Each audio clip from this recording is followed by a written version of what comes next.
गडचांदुरात अंमली पदार्थ विरोधी अभियान रॅली संपन्न। सध्या जिल्ह्यात अंमली पदार्थ विरोधी अभियान राबविण्यात येत आहे।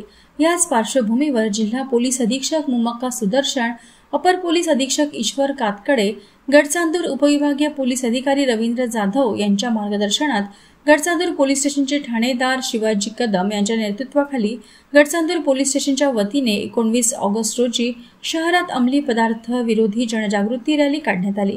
सदर रॅलीमध्ये शालेय विद्यार्थ्यांनी मोठ्या प्रमाणात सहभाग नोंदविला। हातात फलक घेऊन नशामुक्ती झाली पाहिजे, भारत माता की जय अशा प्रकारच्या घोषणा देण्यात आल्या। अंमली पदार्थ सेवनामुळे होणारे दुष्परिणामाबद्दल जनजागृती केली। सिगारेट, तंबाखू, गुटखा, मावा, पान मसाला, ड्रग्ज या गोष्टींचे सेवन करू नये, सुदृढ निरोगी आरोग्य राहण्यासाठी व्यसनमुक्ती करावी असा संदेश यावेळी विद्यार्थ्यांनी दिला। महात्मा गांधी विद्यालय येथून सुरुवात होऊन शहराच्या मुख्य मार्गाने भ्रमण करीत महात्मा गांधी विद्यालयात रॅलीची सांगता करण्यात आली। यावेळी पोलीस स्टेशनचे महिला व पुरुष कर्मचाऱ्यांची उपस्थिती होती।